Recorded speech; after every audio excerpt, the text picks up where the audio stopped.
Сәлем, достар. Бүгін мен сендерге өте ерекше әрі пайдалы өнім ешкі сүті туралы айтып берем. Көп адам сиыр сүтін біледі, күнде ішеді. Ал ешкі сүті одан да пайдалы екенін білдің бе? Бұл сүтті ежелден-ақ табиғи дәрі деп атаған. Өйткені ол адамның ағзасын қуаттандырып, түрлі аурулардың алдын алады. Ешкі сүті нағыз дәрумен мен минералға толы табиғи тағам. Оның құрамында А1, 2, 6, 12 және дәрумендері бар. Сонымен қатар кальций, фосфор, магний, темір, калий және цинк сияқты маңызды элементтер кездеседі. Ең қызығы, ешкі сүтіндегі кальций мен фосфордың қатынасы адамның сүйек құрылымына өте ұқсас. Сондықтан ол сүйекті қатайтып түсті берік етеді. Бұдан бөлек, ешкі сүтіндегі ақуыз молекулалары ұсақ болады. Сол себепті ол асқазанда тез қорытылады және аллергия туғызбайды. Енді оның пайдасына тоқталайық. Біріншіден, ешкі сүті асқазан мен ішекке өте пайдалы. Ол асқазан сөлін қалыпқа келтіреді, қышқылды азайтады, гастрит немесе жарасы бар адамдарға жақсы көмектеседі. Екіншіден, ол иммунитетті күшейтеді. Ешкі сүтінде табиғи иммундық заттар бар, олар ағзаны вирустар мен тұмаудан қорғайды.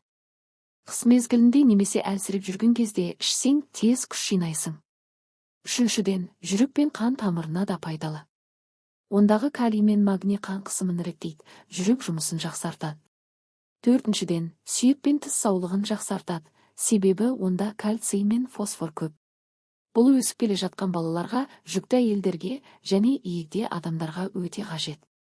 Ал құрамындағы дәрумені көздің көруін жақсартады, ал дәрумені теріні тегіс, жұмсақ етеді. Халық медицинасында ешкі сүті ем ретінде кеңінен қолданылған. Мысалы, жөтел мен өкпе ауруларына қарсы жылы ешкі сүтіне бал қосып ішсе, жөтел басылады. Құрғақ теріге ешкі сүтінен маска жасауға болады, ол теріні ылғалдандырады. Асқазан жарасы бар адамдар ашқарынға бір стақан жылы сүт ішсе, жараның жазылуын тездетеді. Ал аллергияға бейім адамдарға ешкі сүті өте пайдалы, өйткені ол сиыр сүтіндей аллергия тудырмайды. Қан аздық кезінде де оны ішкен дұрыс, себебі құрамындағы темір қан айналымын жақсартады. Балалар үшін ешкі сүті ерекше пайдалы. Ол асқазанды ауыртпайды, сүйекті қатайтады, ми жұмысын жақсартады. Үлкен адамдар үшін де пайдасы зор, ол холестерин деңгейін төмендетеді, қан қысымын реттейді, ағзаны жасартуға көмектеседі. Ешкі сүті тек ішетін тағам емес, сұлулықтың да сыры. Ежелгі Египет патшайымы Клеопатра ешкі сүтінен ванна жасап, терісін әдемі ұстаған деседі. Қазірде ешкі сүтінен жасалған бетке арналған кремдер, сабындар мен маскалар кең қолданылады. Олар теріні жұмсартып, әжімнің пайда болуын баяулатады. Ешкі сүтін ішу ережесіне келсек, күніне бір стақан, яғни 200 мл жеткілікті. Ең пайдалысы таңертең аш қарынға немесе кешке ұйықтар алдында ішу. Сүтті қатты қайнатпай, сәл жылыту керек, сонда дәрумендері сақталады. Егер алғаш рет ішіп көрсең, аз мөлшерден бастап ағзаны біртіндеп үйреткен дұрыс. Әрине, кейбір адамдарға оны көп мөлшерде ішуге болмайды. Мысалы, сүт өнімдеріне төзімсіздігі бар немесе бүйрек, ұйқы безі аурулармен ауыратын адамдарға дәрігермен кеңескен дұрыс. Ал дені сау адамдар үшін ешкі сүті ағзаны тазартатын, қуат беретін табиғи сусын.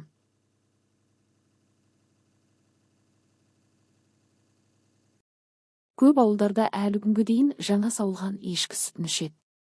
Әжелеріміз оны балаларға, науқастарға, тіпті жаңа босанған әйелдерге берген. Өйткені ол тез күш жинауға, әлсіздікті жоюға көмектеседі. Кейде оған бал, куркума немесе сарымсақ қосып ішеді, бұл суық тию мен тұмауға қарсы керемет ем. Қорыта айтқанда, ешкі сүті табиғаттың нағыз сыйы. Ол денсаулықты нығайтып, ағзаны тазартады, теріні көріктетеді.